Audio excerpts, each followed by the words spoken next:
Welcome to the Worldlands podcast, where we look at what's happening worldwide each week through a global business lens. I am your host, Michelle Evans, digital specialist at the World Trade Center Institute, and I'm joined by Bruce McIndoe, president of McIndoe Risk Advisory and WTCI board member. Hey, Bruce, how's it going today? Going well, Michelle. Look forward to our conversation. Yeah, same. So today we're going to look through and discuss all the things happening around NATO. Mhm. So, for those who don't know, NATO, the North Atlantic Treaty Organization, was established in 1949 after World War II. It's essentially like a worldwide buddy system, meaning that if one of the member states is attacked, the other members agree to kind of go in and defend them, um, or whoever is attacked in that case. Article 5 of the treaty is saying that NATO considers an attack on one of the member states to be an attack on all of them. So it's only been invoked once since Mhm. 1949, and that was after the September 11th attacks against the United States. Why are we talking about this almost 75 years later? That's a big question. So let's talk a little bit more about NATO. So Hmm. NATO, yes, it does have this security guarantee, which is important. That collective security of all of the nation member states, but it's a political and security treaty. So the Okay. political part of it is to protect, democratic freedoms of the member states, right? So that's, it's there. And so, yes, Soviet Union after World War II was the big, monster and that everybody worried about. Hmm. But it's a broader. Obviously, 9/11 was not, you know, it's Russia, right? So anyway, so that's the key thing. So why are we talking about it? In the Trump administration, first Trump administration, there's a lot of angst around his perception of NATO and demanding, which was fine, that everybody needed to pay their fair share. Which, hey, if Right. we're going to have collective defense, as a percentage of the country's GDP, everybody should contribute. Great. But today, as the former president and the presumptive Republican nominee and potential president, in the next election, saying fundamentally, what he was basically saying is, hey, look, everybody needs to pay their fair share. And instead of saying, look, if you don't, we're going to get on you and we're going to penalize you or whatever. Okay, that kind of rhetoric. All right, that's fair. But then what he threw in that caused everyone to kind of get ants in their pants was, Yeah. oh, and if you don't, then I'm not going to come to the aid of you if somebody attacks you. In fact, the Russians can do whatever they damn want to. Even that, not a quote, but that was basically what he was saying. And Hmm. that's when everybody reeled back. That was the outrageous part of the statement, that he would even say that we're not going to come to your defense, Right. if as a more transactional thing. So that's why. And it's not, the we is not just us in the United States. This is a global, Right. because obviously, like right now, there's 31 member states, so they're all Hmm. going, "What the hell?" Hmm. Right? And then the rest of the world is going, "Oh my goodness, what's happening here? Is this powerful NATO, with backed by U.S. nuclear arsenal and massive, is this now crumbling, and what does that portend?" Right? So that's why this is a big topic. Right. So there are really two main points of tension, like the Russian invasion of Ukraine, and like you mentioned, former President Trump's comments. So let's start with Mhm. Ukraine first. Why is the Russian invasion of Ukraine causing so much tension when neither one of those countries are actually part of NATO? Yeah, so there's history there, but I would Hmm. say, the fact that Russia would attack with the clear objective of taking a sovereign nation, Hmm. the fact that they're in NATO or not at this point, is enough to be worrisome to any nation state in Europe, right? So that's kind of at that level. But NATO has and had a path to NATO membership since, I don't know, early 2000s, maybe Right. 2006 or 8, I forget.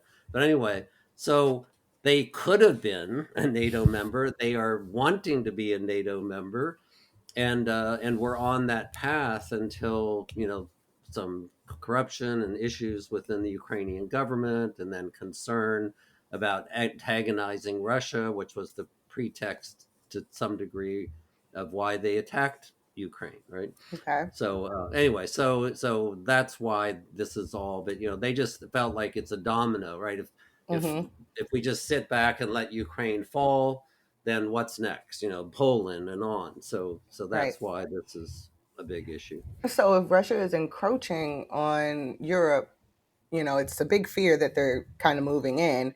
Why wasn't the Ukraine invited to join NATO before it was too late? Yeah, like I said, back. Let me put. I think it's like 2008. I'll put that some 6 or 8. But anyway, there was a an agreement around Georgia and Ukraine that they would have a path to becoming NATO members. So it Mm-hmm. wasn't too late. It was like it's been planned. Like I said, we kind of worked through this, hit some bumps in the road, which delayed it. Then there was concerns about antagonizing Russia. So they very well could have been. Mm-hmm. But there was just too many dynamics, and it just didn't happen. Now, once it happened to Ukraine, guess what? Sweden, Finland, other Yeah. countries like, They're wait, like, wait a we went minute, we better in. jump on board before it becomes a domino. So they're thinking it. So can you kind of give me a brief like description of how a country, becomes a part of NATO? Like, is there a voting process? Is there a vetting Absolutely, all the process? member states, and that's how Turkey was withholding Sweden because of the, Mm-hmm. they had a beef with them. Yeah, so it's a all is if I'm sitting here like Turkey and saying, look, I'm going to defend Sweden, I need to have a vote in that, right? Mm-hmm. And the big guys can't just say we're going to do it and then I have to follow along. So it has to be a vote of all the member states. Okay. So I want to shift back to former President Trump's comments. Okay. He's criticized NATO forever, since Hmm. as early as like the early, like late 80s. He has his very strong feelings about like you said, if you don't pay, we don't play. Hmm. But he recently said something that like really encouraged other countries like Russia to quote do whatever the hell they want Right, end that's very quote to good. NATO member states. You know, if the US wasn't a part of NATO, would that be like very detrimental to these other members? Absolutely. It's like uh, when you look at the power of the U.S., military capacity, military capabilities, nuclear arsenal, right? You have all of that that's underpinning these other much smaller nations that have limited resources, Mm-hmm. right? So when you think about it, it's like everybody's putting something into it. But as most things, there's always somebody that has to pay more when you're paying for a group meal around the table. Everybody throws in Right. $5, and somebody has to throw in 50, right, to pay Mm-hmm. the bill. And then, of course, we have Russia on the other side, which was the big threat and continues to be a big threat. Well, that has a huge, nuclear arsenal as well. So if U.S. isn't there, it's a very lopsided and maybe like a paper tiger, as far as if Russia, moves in on Poland, what's the European Union? They can scrap with them, but, it would be a tough fight. If I've read correctly, the contributions from the defense for each member is basically a percentage of their GDP. Correct. And I Hmm. think the A couple requirement is like percent. 2%, Yep. but some Hmm. of them are like 1.7% and 1.5%. It seems minimal, but is it not? Uh, so it's not minimal. Mm-hmm. So you brought up two things there. So one is I believe that our contribution to NATO is like 3%. of our GDP, Mm. right? But our GDP is huge, so 3% of a big number is a lot of money, right? Right. So just in those contexts. But the other part of it is that yes, some of the smaller countries, especially the ones that came in later, Mm-hmm. aren't paying 2% yet, right? And that's largely what the rhetoric and beef is from the Trump side is, they need to pay up. It's like, if they're at 1.7, they need to cough up and get to 2, right? And I don't have any problem with that pressure like that. But again, saying, and if you don't, we're going to step back and let Russia attack you, and we're not going to protect you. That's when it becomes more outrageous. Yeah, I agree. I mean, but in that situation, is it safe to say that they aren't contributing the full 2% because they don't have the capability or the resources, or is it just they've just decided that they don't want to contribute that full 2%? No, I would say it's just like your own home economics, right? Mm-hmm. If Verizon increased your bill 50%, would you be able to pay that next month, right? Mm-hmm.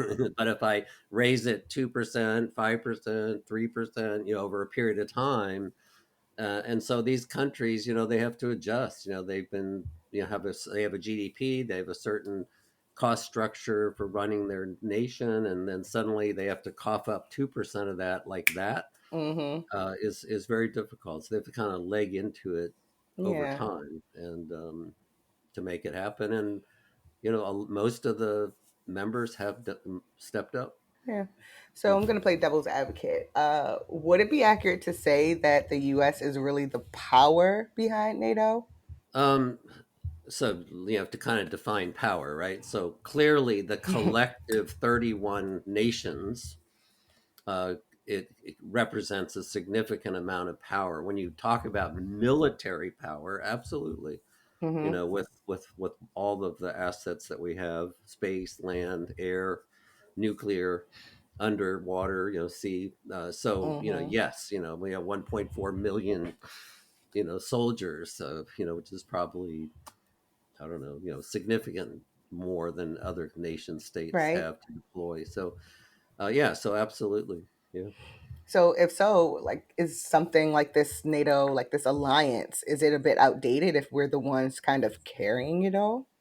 Is it really more? Is it So really we're an not carrying it all. alliance? Is it So really? yeah, let's step back. But this always is framed in a Russia's the aggressor. This NATO's protecting Mm-hmm. us from Russia or Europe from Russia. Why are we paying? NATO creates stability, Mm-hmm. freedom, and the ability for these nation states to trade and have commerce and have business. So it's a stabilizing influence globally, Mm-hmm. having this collective security and political agreement going on, and why it's been wonderful. I mean, and I don't hate them. I'm not going to use this pejoratively, but when I was learning about NATO years ago, they called it, it was started by the Dirty Dozen, right?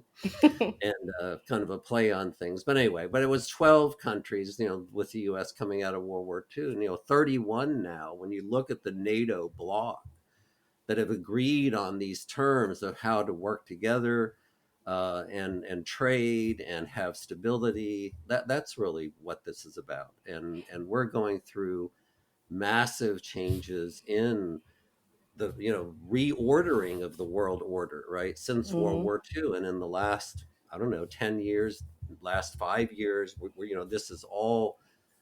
And I would say since the 2014, which was the first opening of this war, this is largely a continuation of that since 2014 with Ukraine.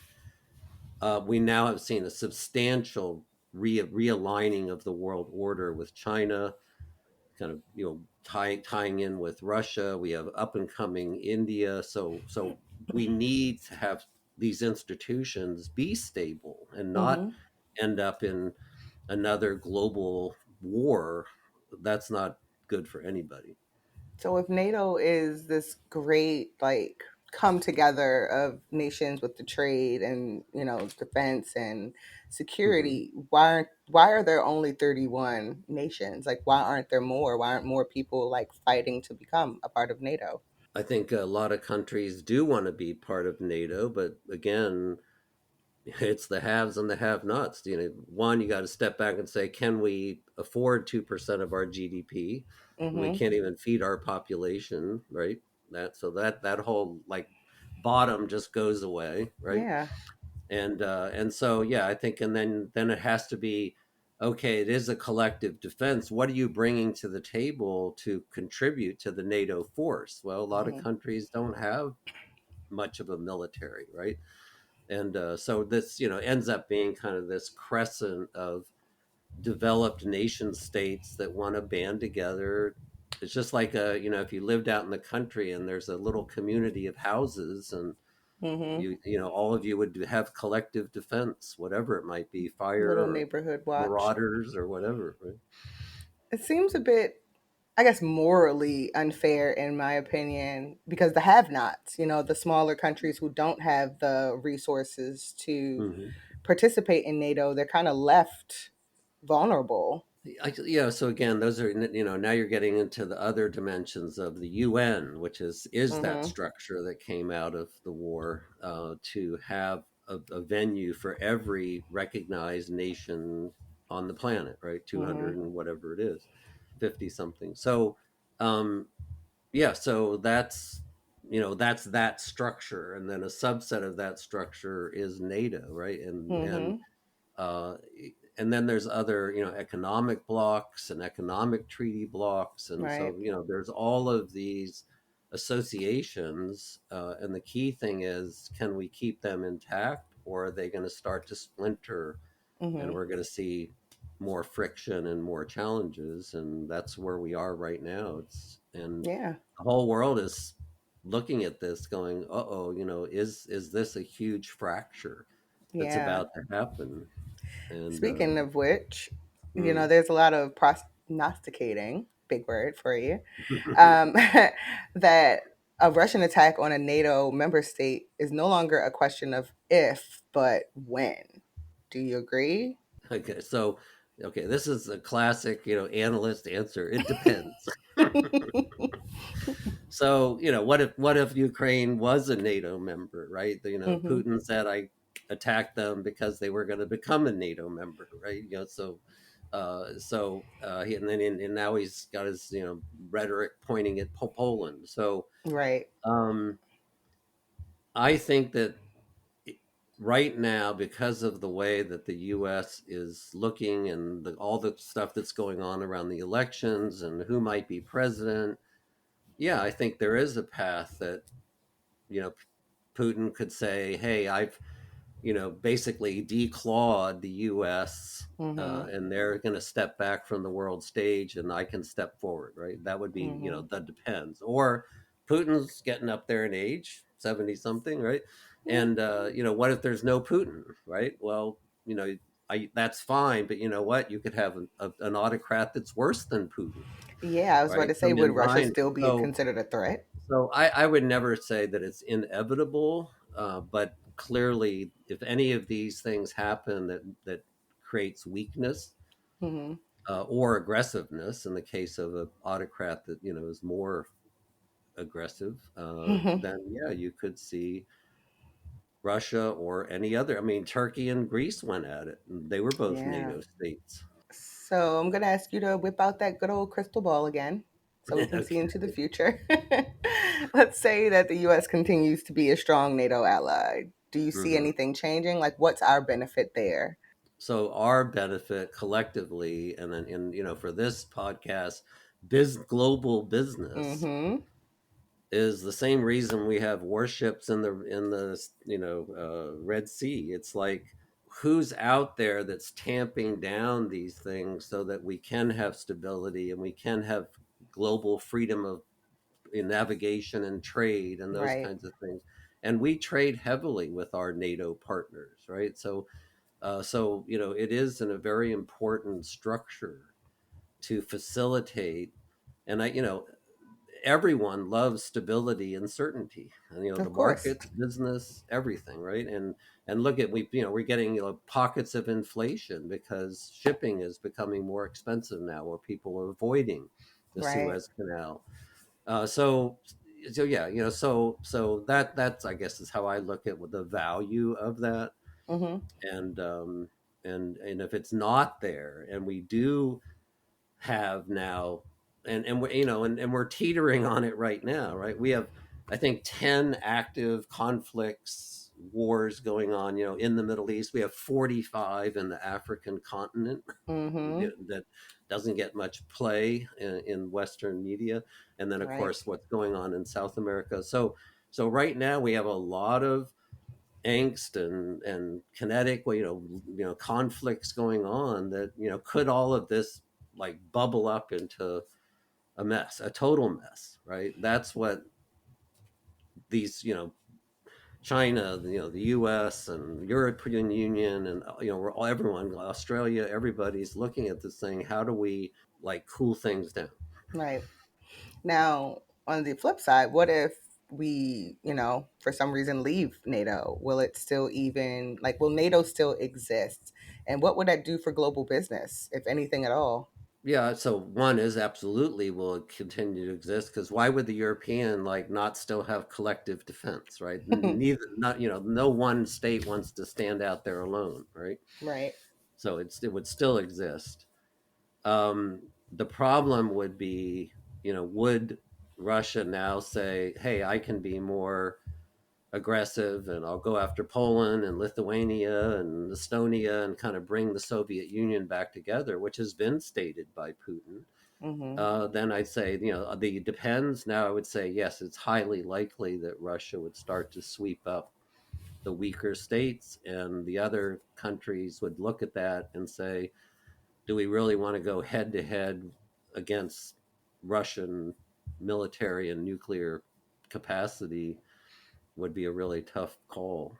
And we can see what's Yeah. happened in Ukraine. And how would that, like, if we did leave, how would that affect our businesses? Like, the treaty Because creates so much opportunities for trade. and obviously we're de-risking over the last 3 years, but that you Mm-hmm. can't snap your fingers and have everything manufactured at home, right?